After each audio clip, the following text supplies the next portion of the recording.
ప్రార్థన. ప్రేమ కలిగిన తండ్రి, అయ్యా మీకు వందనాలు, స్తోత్రాలు. ఈ క్షణం వరకు ఇప్పటి వరకు ఈ కూడిక ఇలాగ జరిగించినందుకు వందనాలు నాయన. ప్రభువా, ఈ బిడ్డలు ఇచ్చిన ఈవులను దీవించండి, అందరినీ మీ సాక్షులుగా ఉంచండి. ఎక్కడ ఉన్నానో వారి సాక్ష్య జీవితం పరిమళిస్తూ మీ పిల్లల వల్ల జీవించినట్లు వారిని ఆశీర్వదించమని కోరుకుంటూ ఉన్నాను. ఈ సమయంలో మీ లేఖనాలు మేము ధ్యానం చేయబోతున్నాం. మీరు మీ నోరు తెరిస్తేనే మా సందేశం అందుతుందయ్యా. మేము లేఖనాల్లో చదివినప్పుడు ప్రభువు నోరు తెరచి అని వ్రాయబడి ఉన్నది. ఆయన నోరు తెరిచి ఇలాగూ బోధింపసాగినని మేము చదివాము స్వామి.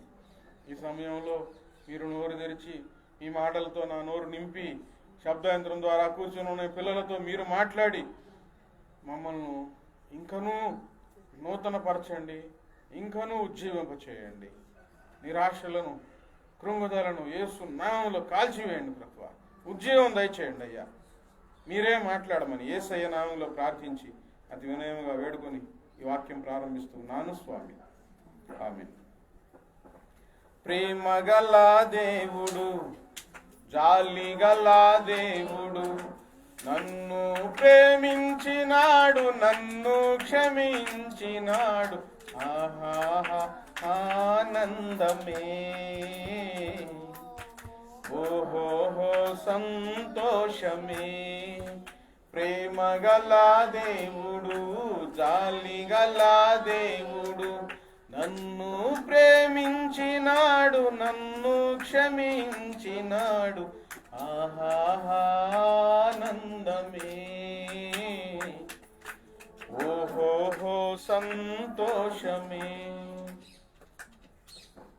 దేవుని స్తోత్రాలు, అందరికి వందనాలు. దైవ గ్రంథంలో నుండి మత్తయి సువార్త 7వ అధ్యాయము 24వ వచనం నుంచి 27వ వచనం వరకు. మత్తయి సువార్త 24వ అధ్యాయము 7వ అధ్యాయం 24వ వచనం. మత్తయి సువార్త 7వ అధ్యాయం 24వ వచనంలో, కాబట్టి ఈయన మాటలు విని వాటి చొప్పున చేయు ప్రతివాడు బండ మీద తన ఇల్లు కట్టుకొనిన బుద్ధిమంతుని పోలి ఉండును.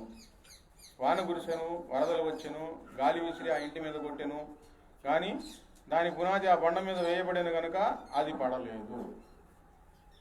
మరియు ఈయన మాటలు విని వాటి చొప్పున చేయని ప్రతివాడు ఇసుక మీద తన ఇల్లు కట్టుకుని బుద్ధిహీనుని పోలి ఉండును. వాన కురిసెను, వరదలు వచ్చెను, గాలి విసిరి ఆ ఇంటి మీద కొట్టెను, అప్పుడు అది కూలబడెను, దాని పాటు గొప్పదని చెప్పాను. ఏ మాటలు?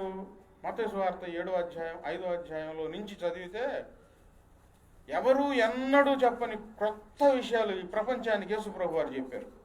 అప్పటి వరకు ఎవరు చెప్పలేదు ఆ మాటలు. ఆ మాటలు ఆయన తన నోట నుంచి ప్రజలందరి వినికిడిలో తెలియజేశారు. క్రొత్త విషయాలు ఇంతకుముందు ఎవరు ఎందుకు చెప్పలేదు అంటే ఎవరికి తెలియవయి.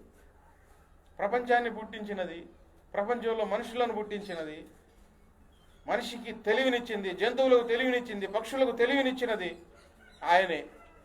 కొన్నిటిని మాత్రమే మనుషులకు ఇచ్చాడు, కొన్నిటిని రహస్యంగా ఉంచాడు. ఆయన నామ మహిమార్థం వరకు ఆయన వచ్చాడు ఈ లోకానికి శరీరధారి అయి. అప్పుడు ధర్మశాస్త్రంలో ఉన్న సంగతుల యొక్క వివరణ, ప్రపంచ రహస్యం యొక్క వివరణ యేసుప్రభు వారు తెలియజేశారు తన నోటితో. ఎన్నో సంగతులు, అందులో కొన్ని మానవ వ్యక్తిత్వానికి సంబంధించి, మానవత్వానికి దైవత్వానికి అనుగుణంగా ఉండే కొన్ని లక్షణాల గురించి 5వ అధ్యాయంలో నుంచి మనం చదువుతూ వస్తే అక్కడ రాయబడి ఉన్నవి. అవి చెప్పిన తర్వాత ఆయన అన్నారు, మీరు ఇంటికి వెళ్ళిన తర్వాత మత్తయి సువార్త 5వ అధ్యాయము, 6వ అధ్యాయము, 7వ అధ్యాయము చదవండి. అసలు అవి జరిగిస్తూ ఉంటే చాలు. ఇంకా బైబిల్ అంతా కొంతమంది చదవలేరు. బైబిల్ అంతా ఒకవేళ చదువు రాకపోయినా తెలియకపోయినా వాటిని అనుసరిస్తే చాలు. అలాంటి మంచి మాటలు అక్కడ రాయబడి ఉన్నాయి. మనం ఏం చేయాలో ఇక్కడ వాటిని అనుసరించగలిగితే ప్రపంచాన్ని పరిపాలించే అధిపతులు కూడా తల వంచవలసిన పరిస్థితి వారికి వస్తుంది. ఒకవేళ చంపేయవచ్చు ఒప్పుకోలేక, కానీ తలదించుకోవాల్సిన పరిస్థితి ఆ నీతి వాక్యాలలో రాయబడి ఉన్నది. ఆయన అన్నారు, ఆ మాటలన్నీ చెప్పి, ఈ నా మాటలు విని, ఈ నా మాటలు విని, విననోళ్ళ సంగతి కాదు ఇప్పుడు ఇక్కడ చెబుతుంది. ఎవరి సంగతి? వినేవాళ్ళ సంగతి.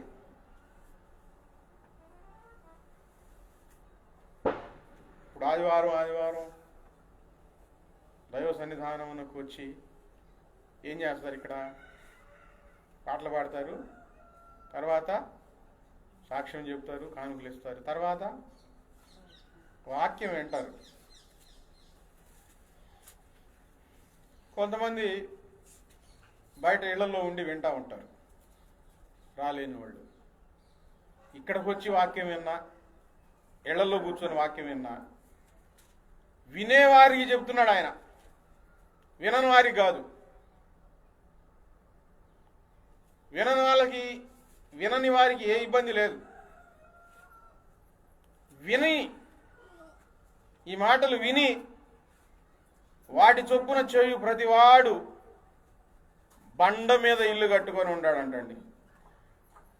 బండ మీద ఇల్లు కట్టుకొని నా బుద్ధిమంతుని లాంటి వారు అని ఈ ఉపమానం చెప్పారు ఆయన.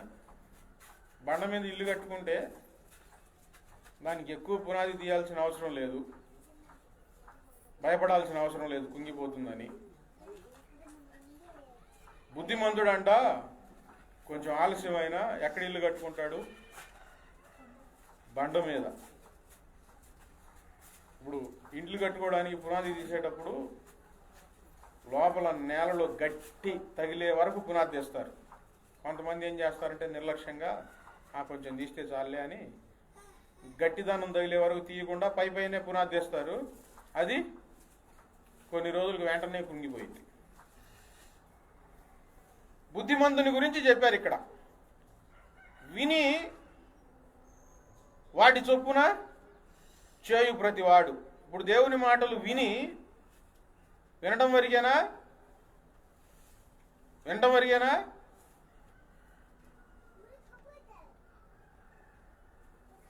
కొంతమంది పరిచయం అయినప్పుడు 4 మాటలు చెప్పి బాగుంటాయి అవైతే అని అడుగుతారు. నేను చెబుతూ కొంతమంది దగ్గర మోసపోయాను.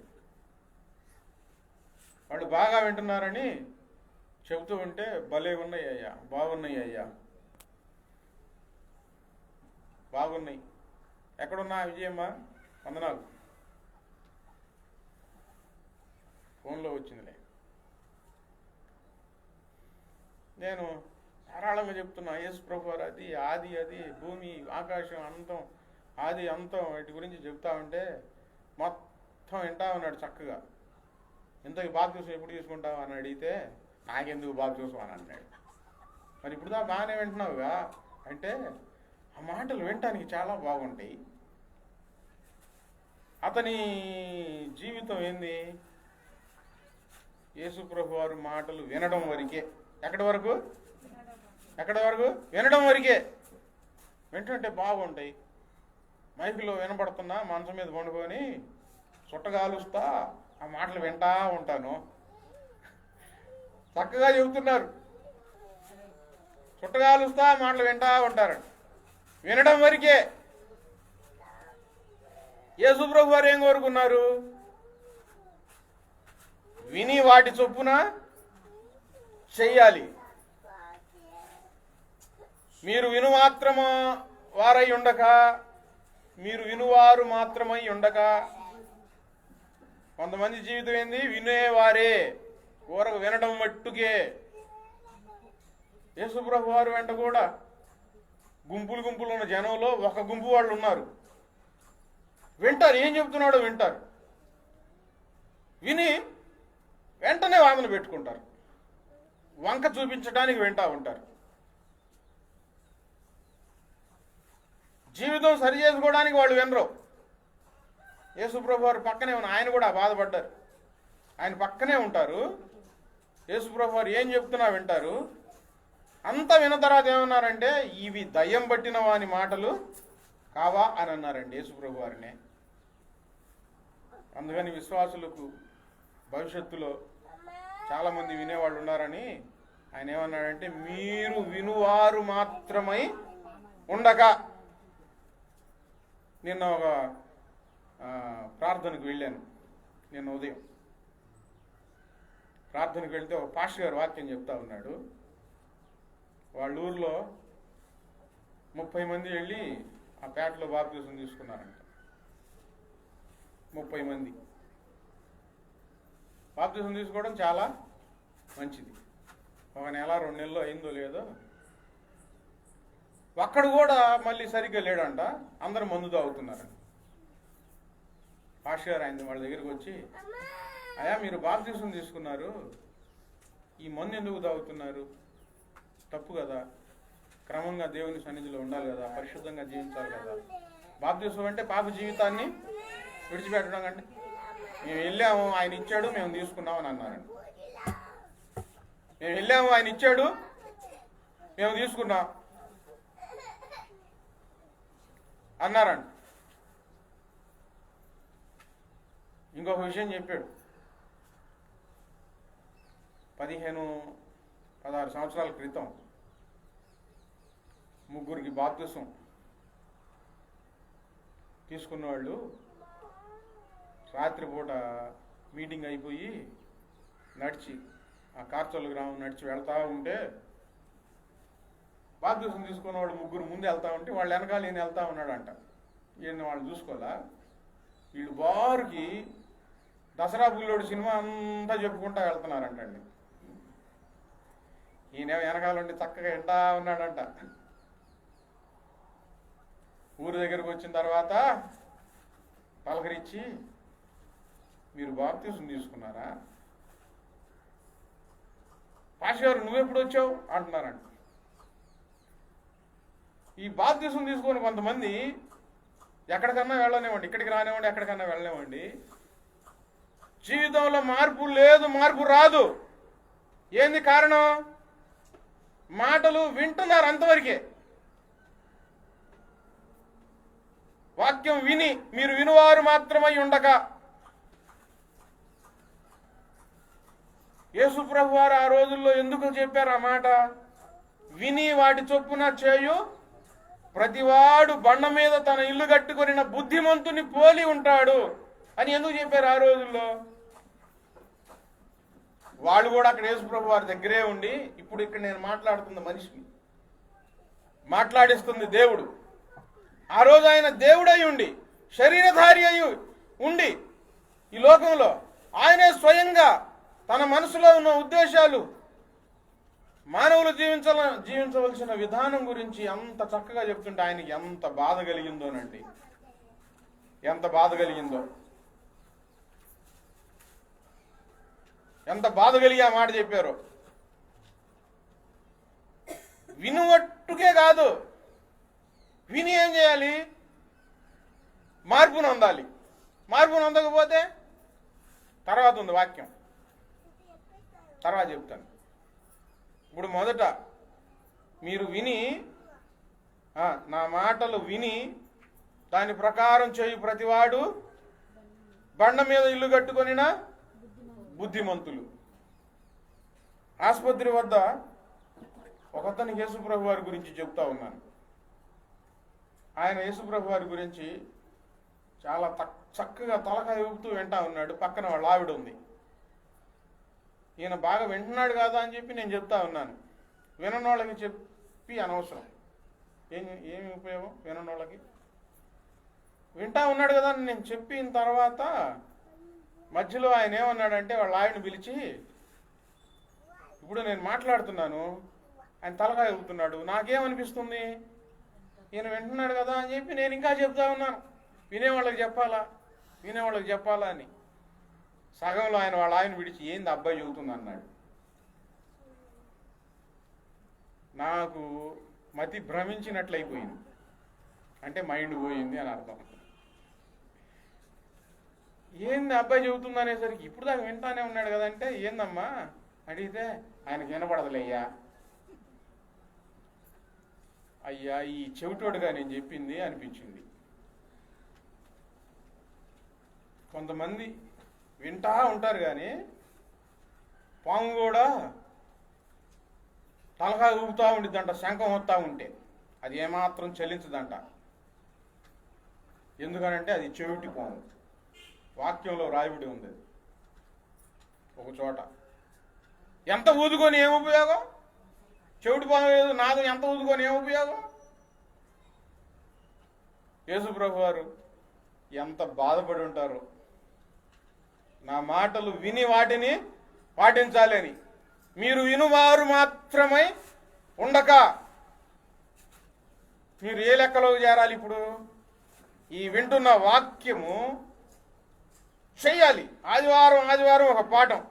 ఇది ఉచిత పాఠశాల, దేవుని పాఠశాల. బడిలోకి వెళ్తే ఫీజు కట్టించుకుంటారు. పెద్ద అయిన తర్వాత మీరు చదువుకోవాలని ఎవరి దగ్గర అడగండి, రూపాయికి 2 రూపాయలు కట్టాలని అంటారు. ఎందుకంటే నువ్వు పెద్ద అయిపోయావు, నీకు చదువు నేర్పాలంటే చాలా కష్టం, 10,000 రూపాయలు అయితే నీకు 20 రూపాయలు అయితే అని అంటారు. ఇది ఉచిత పాఠశాల. దేవుడు ప్రతి వారం నీ హృదయంలో ఉన్న అలజడిని బట్టి, నీ హృదయంలో ఉన్న పాపేచ్ఛలను బట్టి, నీ హృదయంలో మారుమ్రోగుతున్న విస్తారమైన ఆశలను, దురాశలను బట్టి తప్పు మార్గంలోకి వెళ్ళిపోతానని వాక్యం ద్వారా నీతో మాట్లాడుతూ ఉన్నప్పుడు ఇంటికి వెళ్ళి దేవుడు నాతో మాట్లాడాడు, నేను విడిచిపెట్టాలి, సరి చేసుకోవాలి అని నీలో ఆశలు కలగాలి. నువ్వు చేస్తున్న పరిచర్యను బట్టి, నీ విశ్వాసమును బట్టి దేవుడు నిన్ను ధైర్యపరుస్తూ మాట్లాడితే ఇంటికి వెళ్ళి దేవుడు నాతో మాట్లాడాడు అని సంతోషంతో ఉండాలి. విని విడిచిపెడతాం, విని అంతవటికే. దేవునికి కోపం వచ్చి కొన్ని వేల సంవత్సరాల క్రితం యెషయా ప్రవక్తను పంపించి, వారు విననేరకుండునట్లు వారి చెవులు మూయబడాలి, మూసివే వెళ్ళిపో అంటే ఎంత చెప్తున్నా వింటా ఉన్నారు, మార్పు రాకపోతుంటే దేవుని కోపం వచ్చి, ఇక నేను చెప్పే ఏ మాట కూడా వారికి అర్థం కాకూడదు, వారు గ్రహించుకోకూడదు, వారు చెవులు మూయబడాలి, మూసివే వెళ్ళిపోయి అని యెషయా ప్రవక్తను పంపించారు.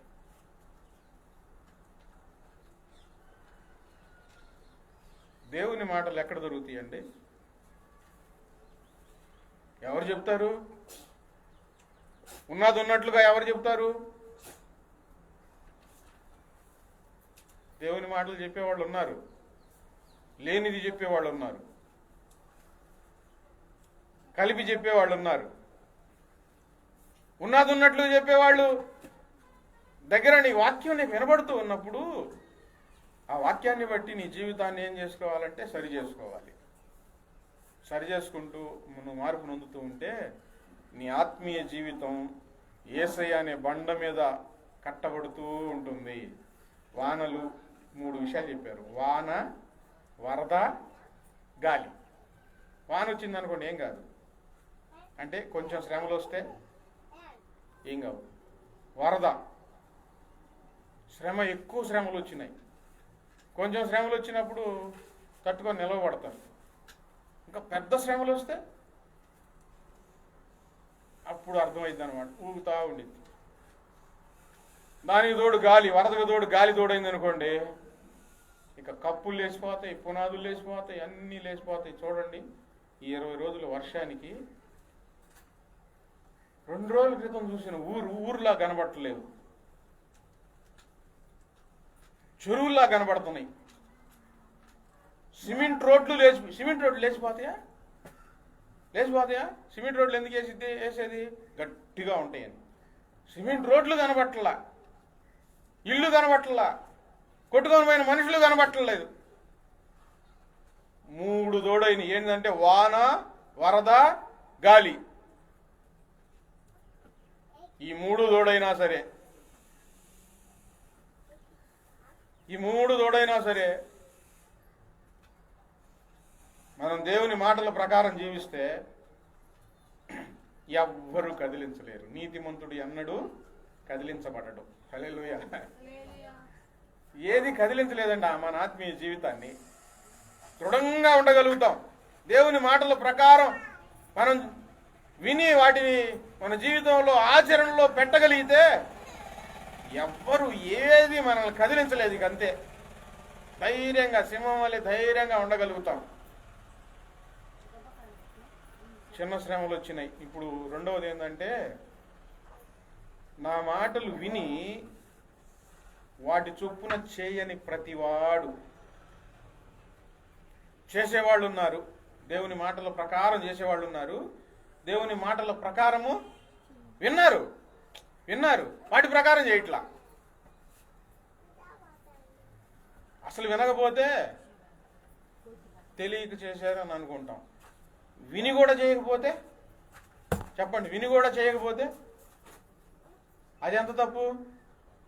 ఇప్పుడు మీరే ఉన్నారు, మీ ఇంట్లో ఏదైనా పని చెప్తారు, వాళ్ళకు వినపడలేదని మీకు అర్థమైతే 2 సార్లు కాదు 10 సార్లు అయినా చెప్తారు, వాళ్ళకి వినపడలేదులే, అర్థం కాలేదులే అని. వాళ్ళు విన్నారని మీకు అర్థమైంది అనుకోండి, 2వ సారి చెప్పేటప్పుడు వాళ్ళు చేయకపోతే ఎట్లా చెప్తారు? మీరు ఎలా చెప్తారు? అయ్యా ఇందాక చెప్పానుగా, వినలేదు కదా, విన్నావుగా, నువ్వు చేయలేదు అందుకని మళ్ళీ చెప్తున్నానులే అని చిన్నగా చెప్తారా? అప్పుడు వస్తాయి ఆ 10 తలకాయల రాక్షసుడు ఉన్నాడో లేడో కానీ వీళ్ళలో 10 తలకాయలు అప్పుడు వచ్చేస్తాయి. ఎన్నిసార్లు చెప్పాలి? బుద్ధి లేనోడా. అప్పుడు వచ్చేసేసింది, ఉగ్రం వచ్చేసేసింది చెప్పింది వినకపోతే. విని కూడా నటన చేస్తున్నావు, యాక్షన్ చేస్తున్నావు నువ్వు అని అప్పుడు వచ్చేస్తుంది ఎక్కడ లేని ఉగ్రత. మరి మీకే అంత కోపం, రోషం, బాధ ఉంటే ఇవి పవిత్రమైన మాటలు, మీ జీవితాన్ని కట్టేవి, జీవితాన్ని నిలబెట్టేవి, జీవితాన్ని ఉన్నతమైన స్థితిలోనికి తీసుకొని వెళ్ళే ఈ మాటలు నువ్వు విని చేయకపోతే దేవునికి ఎంత కోపం వస్తుంది? దేవుని కోపం తర్వాత సంగతి. దేవుడు ఏమనుకుంటాడంటే, వీళ్ళు చేయట్లేదు కదా, ఎక్కడ కట్టుకుంటున్నారు ఇల్లు? ఇసుక మీద కట్టుకుంటున్నారు. దేవుడు కూడా చూస్తూ ఉంటాడు. వీళ్ళకి తెలియదు, ఇసుక మీద ఇల్లు కట్టుకునే వాళ్ళకి తెలియదు. వారి ఆత్మీయ జీవితాన్ని దేవుల్లో కట్టుకునే వాళ్ళకి ఏం తెలియదు అంటే, వాన వచ్చింది, వానతో పాటు వరద వచ్చింది, వరదతో పాటు గాలి వచ్చింది, వీళ్ళకి తెలీదు, దేవునికి తెలుసు.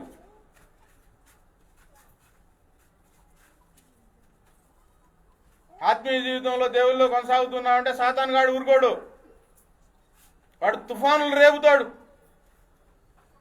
ఏదో విధంగా. అలా చేయకపోతే వర్షం వస్తే ఇబ్బంది లేదు, వరద వస్తే ఇబ్బంది మొదలైంది. నిన్న రాత్రి ఒక వీడియో చూశాను. ఫోన్ మాట్లాడుతూ ఉన్నాడు, వరండాలో ఫోన్ మాట్లాడుతూ ఉన్నాడు. మొత్తానికి వర్షం వస్తుంది, ఏంది మన పరిస్థితి, ఏదో చెప్తా ఉన్నాడు అనుకుంటా, అది వేరే భాష. చూస్తూ ఉండగానే 6 అడుగుల వరదండి, పెళ్ళు అని ఇల్లు మొత్తం పడిపోయింది ఒక్క దెబ్బగా, వరద దెబ్బకి. అప్పుడు పరిగెత్తడం మొదలుపెట్టాడు. నేను అనుకున్నాను ఇతన్ని కూడా తీసుకొని వెళ్ళిపోయింది ఆ వరద. అట్లా చూస్తూ ఉండగానే ఇల్లు కనబడలే, అక్కడ చూస్తూ ఉండగానే కనబడలేదు, మొత్తం కొట్టుకొని పోయింది. దేవుని బిడ్డ, నువ్వు దేవుని బిడ్డవే, వింటున్నావు. వాటి చొప్పున చేయకపోతే ఏదో ఒక రోజు రెప్పపాటులో కనబడవు, దేవుని సన్నిధానంలో కనబడవు. కీర్తనల గ్రంథం తీయండి. వాడు బలిసిన ముద్దు వలె ఉండెను. ఎవరి గురించి అంటే భక్తిహీనుల గురించి. భక్తిహీనులు ఏం చేస్తారు? వింటారు, వాటి ప్రకారం చేయరు. కీర్తనల గ్రంథం, వాడు ఎదిగిన చెట్టు వలె ఉండెను, అయినను నేను దారిని వెళ్ళి చూడగా అది కనబడకపోయేను. ఆ మాట కీర్తనల గ్రంథం 37వ అధ్యాయం చూడండి. నేను అట్లా తీయంగానే నాకు వచ్చేసింది, నేను మర్చిపోయాను వాస్తవంగా. ప్రభు నాకు ఇలా సాయం చేస్తూ ఉంటారు. అట్లా పట్టుకొని తీయగానే అదే వాక్యం వచ్చేసేసింది. అది ఒక అద్భుతం. 37వ అధ్యాయము 35. భక్తిహీనుడు ఎంతో ప్రబలియుండుట నేను చూచియుంటిని. భక్తిహీనుడు అంటే ఎవరు? దేవుని నమ్మని వాళ్ళు కాదు, దేవుని వాక్యం వింటూ దాని ప్రకారం చేయనివాడు. ఈయనంట ప్రబలిపోయాడంటండి, ఎదిగిపోయాడు, గొప్పగా ఎదిగాడు, పెద్దోడైపోయాడు.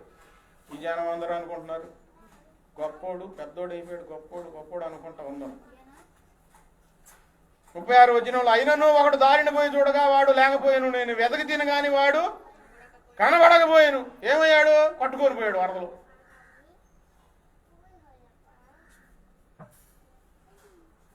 భక్తిహీనుడు ఎంతో ప్రబలి ఉండుట నేను చూచి తిని, అది మొలిచిన చోటనే విస్తరించిన చెట్టు వలే వాడు వర్ధిల్లి ఉండెను, బాగా వర్ధిల్లాడు. కొంతమంది సాక్ష్యాలు చెబుతూ ఉంటారు, మేము ప్రార్థన చేసుకున్నాం, దేవుడు మాకు ఇచ్చాడు. నీకెందుకు ఇవ్వలేదు? మేము ప్రార్థన చేశాం, దేవుడు మాకు సహాయం చేశాడు. ఇవే మాటలు నన్ను ఒక ఆమె అందండి. 300 రూపాయలు పెంకుటింట్లో నేనున్నాను, కిరాయి ఇచ్చి కారుతా ఉండేది, వర్షం కారుతా ఉండేది, యేసయ్య నన్ను ఎంత హెచ్చించాడో తెలుసా అని అంది. నేను రాత్రి అంతా వ్యసనపడి ఏడ్చాను. నేనేం చేశాను? ఒక ఆడ మనిషిని దీవించిన దేవుడు నువ్వు, నీ సేవ చేస్తున్నావు, నన్ను దీవించవా అని ఏడుస్తా ఉన్నాను. ప్రభువారు ఏం మాట్లాడలేదు. ఎందుకు మాట్లాడతారండి ఇట్లా పిచ్చి పిచ్చి ప్రార్థనలు చేస్తూ ఉంటే? అయినా ఆ మనసులో బాధ అలాగే ఉంది. కొన్ని రోజుల క్రితం ఆ మనిషిని జైల్లో వేశారు. జైల్లో ఎందుకు వేశారు? పాపం దేవుడు దీవించాడు కదా. నేను చూస్తే విచారిస్తే చేసేది యేసయ్య భక్తే, చాలా మందిని ముంచిందంట.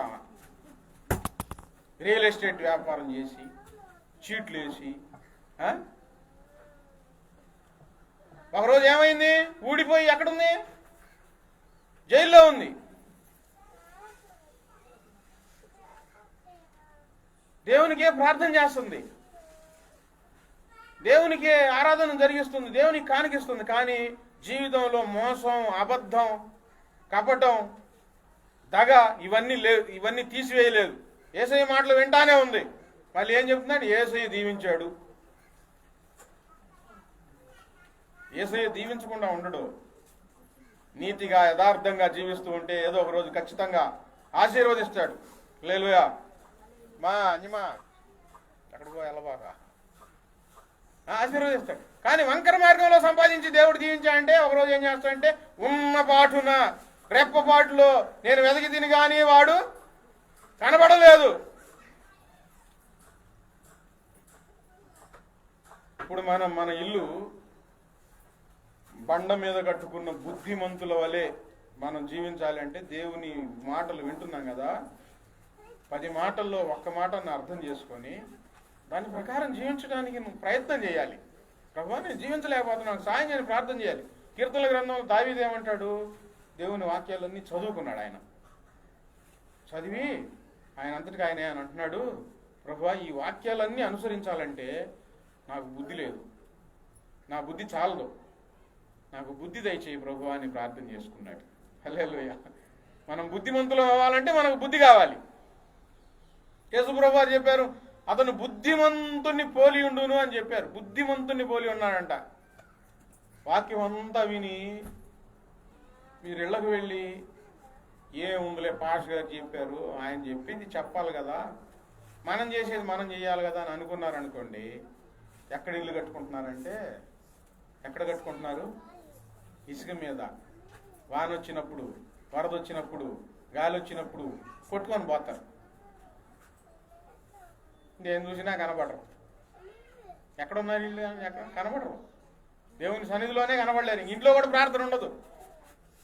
ఆత్మీయ జీవితం పాడైపోయింది.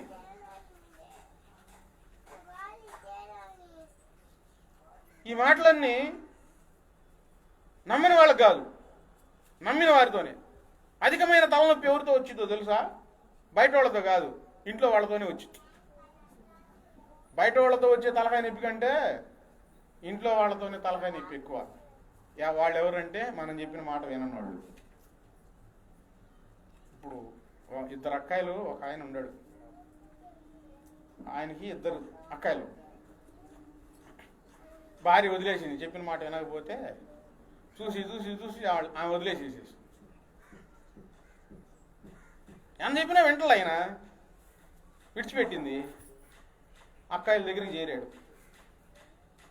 తమ్ముడు కదా అని తమ్ముడి మీద రక్త సంబంధం, ఆ ప్రేమతో వీళ్ళే ఆయనకి భోజనం పెట్టి ఆయన బట్టలు ఉతుకుతూ చేస్తున్నారు. అక్కడ చేసిన చేష్టలే చిన్న ఇక్కడ చేయడం మొదలుపెట్టాడు. మందు తాగుతాడు. వీళ్ళు సంపాదించుకొని డబ్బులు తీసుకొని వెళ్ళి మందు తాగుతున్నాడు. ఇప్పుడు భార్య ఏం చేసింది, చూసి చూసి నేను సంపాదించి ఈడు తాగిపోతాడు, ఈడికి పెట్టేది ఏందని చెప్పి ఆమె వెళ్ళిపోయింది. వీళ్ళు అక్కాయిళ్ళు కదా, రక్త సంబంధం కదా, అయ్యా భార్యను పోగొట్టుకున్నావు, మా దగ్గర అన్నా నువ్వు సక్రమంగా ఉండు, మేము చూడగలుగుతాం, నువ్వు కూడా అట్లా చేస్తే మేము చూడలేమయ్యా అని చెప్తాంటే అక్కాయి బుద్ధి తక్కువ ఉన్న అక్కాయి చేస్తాలే అని నమ్మిస్తున్నాడు. మళ్ళీ 2-3 రోజులు అయిన తర్వాత మళ్ళీ మామూలే. వీళ్ళు సంపాదించుకొని వస్తే వీళ్ళు సంపాదనలో తీసుకొని వెళ్ళి తాగేసి చేస్తున్నాడు. తాగి ఎక్కడ పడితే అక్కడ పడిపోతున్నారు. పక్కన వాళ్ళు వచ్చి మీ తమ్ముడు ఆడ పడిపోయి ఉన్నాడంటే ఈ తిట్టుకుంటాను, శాపనార్థాలు పెట్టుకుంటాను, వెళ్ళి తీసుకొచ్చి శుభ్రంగా మనిషిని గడిగి చొక్కా తొడిగి తమ్ముడు వదిలిపెట్టుకోలేము అని చేస్తున్నారు. మంచాన పడ్డాడు. మంచాన పడితే 1-2 కూడా వీళ్ళే కడుగుతున్నారండి అక్కాయోళ్ళు. అప్పుడేం చేయాలి ఈ మనిషి? అప్పుడన్నా ఏం చేయాలి? మారాలా వద్దా? వీళ్ళు లేని టైంలో చూసి ఆ కర్ర పెట్టి అవి వస్తువులు పడేయటం, డబ్బులు ఉంటాయేమో లాక్కోవడం చేస్తున్నాడు. వీళ్ళ కోపం మండింది, బాగా మండుతుంది. వచ్చి పెటా కొడతామంటే ఏడుస్తున్నాడు. చంపండి, నన్ను చంపేయండి, మీ చేతులతో చంపేయండి, నేను చచ్చిపోతాను అంటున్నాడు. మా చేతులతో ఎందుకు చంపాలి, నువ్వే సావు అని వీళ్ళు బాధతో అంటున్నారు. మళ్ళీ మందు అయిన తర్వాత అక్కాయ నేను చాలా బాధ పెట్టాను అన్నాడు. వీడు మందు మానుకోట్లా, వీళ్ళని ప్రశాంతంగా ఉన్నట్లేదు, వాడు ప్రశాంతంగా ఉండట్లా, వీళ్ళని ప్రశాంతంగా ఉండట్లేదు. వెళ్ళిపోరా అంటే వెళ్ళిపోవట్లేదు. ఇప్పుడు తలనొప్పి అంతా ఎక్కడి నుంచి వచ్చింది? ఆ మనిషి వీళ్ళకి లేనిపోయిన బాధ. వాళ్ళ పిల్లలు ఉంటారు కదా, వాళ్ళ భర్తలు ఉంటారు, వాళ్ళు ఏమంటున్నారు, ఈ తలకాయ నొప్పి మనకేంది? ఇప్పుడు తలనొప్పి బయట వాళ్ళది కాదు, ఇంట్లో వాళ్ళదే తలకాయ నొప్పి. ఏంటంటే చెప్పింది సరిగ్గా చేయరు.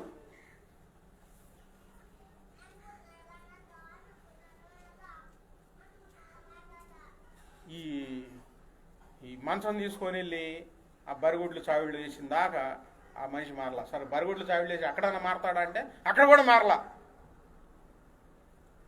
వాళ్ళని పిలిచి మక్కాయి దగ్గర డబ్బులు తీసుకొని రాపో. చాలా చాలా వేధిస్తా ఉన్నాడండి. వాళ్ళకి మండింది, బాగా మండింది, కోపం వచ్చేసేసింది. తీసుకెళ్ళి వానంటే ఏంది, వరద అంటే ఏంది, మనుషుల్లో కోపం వచ్చినా అది కూడా వరదే. గాలి అంటే ఏంది, మనుషులకు విసుకొచ్చింది అనుకోండి ఈయన పీకి అవతల పడే చేస్తారు. దేవునికి నీ జీవితం విరుద్ధంగా, దేవుని మాటలు వింటూనే, దేవుని ఇంట్లో ఉంటూనే విరుద్ధంగా జీవిస్తూ ఉంటే ఒకరోజు వాన వచ్చిద్ది, వరద వచ్చిద్ది, గాలి వచ్చిద్ది, ఉష్కాకి ఏముండదు, ధైర్యం ఉండదు, ముందు బలం ఉండదు, మానసికమైన బలం ఉండదు నీలో.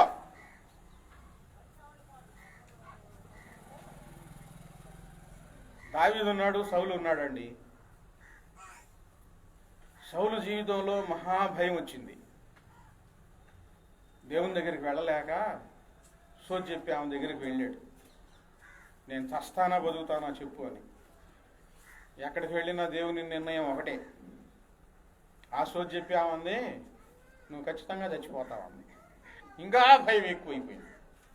దావీదు ఉన్నాడండి. దావీదు పొరపాటు జరిగినా సరి చేసుకొని దేవుని సన్నిధిలోనే ఉండేవాడు. ఆయన జీవితంలో కూడా భయం వచ్చింది. దావీదు జీవితంలో కూడా వానలు, వరదలు, గాలిలు వస్తే అయ్యా నిన్నే ఆశ్రయించి ఉన్నాను, నీవే నా తండ్రివి, నన్ను క్షమించు నాయనా, నాకు సహాయం చేయి ప్రభువా అని ప్రార్థన చేసుకొని ఎంత ధైర్యవంతుడయ్యాడంటే 10,000 మంది నా మీదకు దండెత్తి వచ్చినను నేను భయపడను. అసలు భయమే లేని మనిషిగా మారిపోయాడు. ఎందుకంటే దేవునిని విడిచిపెట్టకుండా దేవునికి ఇష్టంగా మారుతూ. సౌలేమో భయపడి యుద్ధంలో ఓడిపోయి చచ్చిపోయాడు. దావీదేమో ధైర్యవంతుడై ఉండి యుద్ధంలో ఓడిపోయి చచ్చిపోలేదు. ఆయుష్కాలం అంతా అయిపోయి అనుభవించిన తరువాత అప్పుడు ఆయన కన్ను మూసాడు. ఈరోజు నీవు వాక్యం వింటున్నావు, దాని ప్రకారం జీవించాలనుకుంటున్నావా? నీ ఇష్టం వచ్చినట్లు ఏముందిలే అనుకొని నువ్వు ముందుకు వెళ్తున్నావా? కానీ ఒకరోజు అనేది ఉంది. ఇప్పుడు ఈ కరోనా వచ్చిందా మనడా ఎవరికి తెలియదు. వచ్చింది అనుకొని ఎవరికి వారు ఎటు పరిగెత్తుతా ఉన్నారు. ఒక్కసారి కరోనా వచ్చిన వెంటనే మంత్రులు కూడా వామ్మో వాయో అంట మొదలుపెట్టారు. ప్రధానమంత్రులు కూడా భయపడిపోయారు. పెద్ద దేశాల అధిపతులు కూడా భయపడిపోయారు. దేవుని పిల్లలు మాత్రం భయపడలేదు. దేవునికి స్తోత్రం. హల్లెలూయా. దేవుని పిల్లలు భయపడలేదండి. రాత్రి ఒక సాక్ష్యం విన్నాను. ఆ సాక్ష్యంలో శాంతివర్ధన్ గారి కుమారుడు విక్రాంత్ వర్ధన్ గారు, ఆయనకి కరోనా వచ్చింది. ఆయనకు కూడా గాలి వాన వరదలు వచ్చేసిన ఆయన జీవితంలో కూడా వాళ్ళ ఆవిడ వచ్చి, ఏమండి మీరు చనిపోతారంట అని ఏడుస్తూ అంటూ ఉంటే, ఏం కాదు నువ్వు ధైర్యంగా ఉండని సైగ చేసి పంపిస్తున్నాను. నర్సు వచ్చి పిలుస్తుందంట. ఏమండి అంటే చెయ్యెత్తండి అంటే చెయ్యి చిన్నగా ఎత్తానంట. మేము క్యాకేసి డాక్టర్ గారు చెయ్యి ఎత్తుతున్నాడు అని చెబుతుందంట. ఇవన్నీ వెనక వినపడతానే ఉన్నాయంట. ఆక్సిజన్ పెడుతున్నారంట, ఆక్సిజన్ తీసేస్తున్నారంట. నిజంగా ఆ సందర్భాలు ఎంత భయానకరమైనవి. గాలి వాన వరదలు వచ్చి ప్రాణాన్ని తీసివేసే అంతటి భయానకరమైన సందర్భాలు. ఆ సందర్భంలో డాక్టర్ గారు వచ్చేసేసి, మేము చెప్పలేమనంటే ఒక పెన్ను కాగితం తీసుకొని రండి అని అన్నాడంట ఆయన. ఒక పెన్ను పేపర్ తీసుకొని రండి అని చెప్పి పెన్ను పేపర్ తీసుకొని వస్తే దాంట్లో వాక్యం ఆయన చేత్తో రాశాడంట. నేను చావను సజీవుడనయ్యో ఆ క్రియలు వివరించేదనని రాశాడంటండి ఆయన. వాళ్ళ భార్య, డాక్టర్ గారు, నర్సులు అందరూ చూసి ఆశ్చర్యపోయారంట. నాకు అద్భుతం అనిపించింది నిజంగా. ఎంత ధైర్యం! ఆ ధైర్యం ఎక్కడి నుంచి వచ్చింది? నేను దేవునికి ఇష్టంగా జీవిస్తున్నాను, నా దేవుడు నన్ను కాపాడతాడు. నాకు కరోనా వచ్చినప్పుడు నేను ధైర్యంగానే ఉన్నాను. పిల్లల కోసం, భార్య కోసం భయపడ్డాలే కానీ నేను అసలు చచ్చిపోతానని నేను అనుకోలేదు. నువ్వు యేసయ్యను ఆరాధిస్తూ ఉన్నా, యేసయ్య మాటలు వింటూ ఉన్నా, వాటి ప్రకారం చేయకపోతే యేసుప్రభు వారు అన్నారు, మీరు నా మాటల ప్రకారం, నేను చెప్పు మాటల ప్రకారం చేయక. మత్తయి సువార్త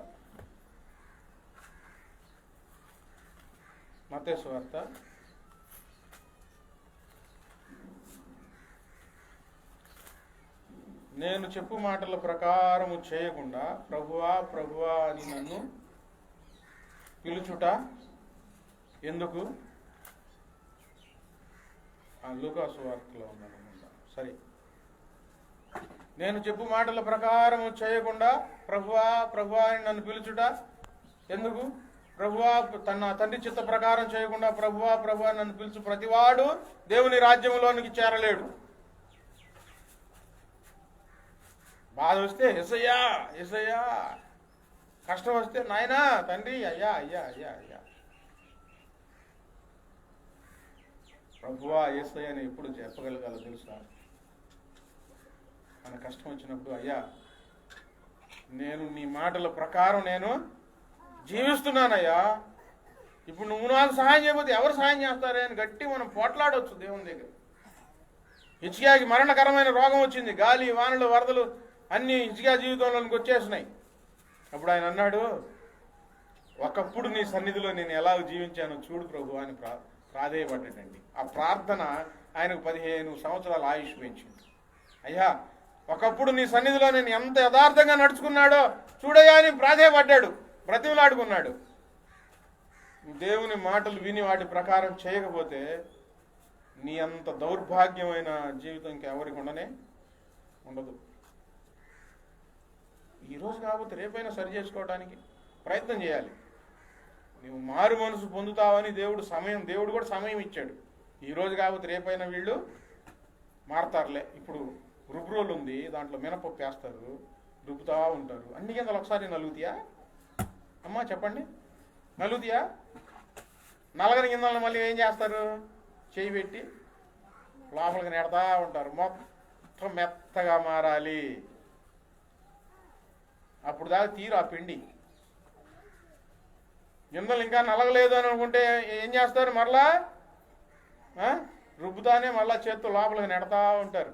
ఇదిగో ఈ పాష గారు ఏందో తిడతా ఉంటాడు, అరుస్తూ ఉంటాడు, కోపడతా ఉంటాడు అనుకుని ఇంకో సంఘానికి వెళ్ళాలనుకుంటే ఎక్కడైనా నువ్వు రుబ్బురోల్లో మెత్తగా అవ్వకపోతే దేవుడు నిన్ను ఎక్కడా విడిచిపెట్టడు. నువ్వు దేవుని మాటలు వినాలి, నలవ కొట్టబడాలి, మెత్తగా మారాలి, దీనత్వంలోనికి రావాలి, యేసయ్యకి ఇష్టంగా మారాలి. అప్పుడు ఆత్మీయ జీవితం కట్టబడుతుందంటే బలంగా ఎన్ని వానలు వచ్చినా, ఎంతమంది రౌద్రమై లేచినా నువ్వు ధైర్యంగా ఉండగలుగుతావు. ఎన్ని రోగాలు వచ్చినా ధైర్యంగా ఉండగలుగుతావు. మోకరించండి, ప్రార్థన చేసుకుందాం. మోకరించండి.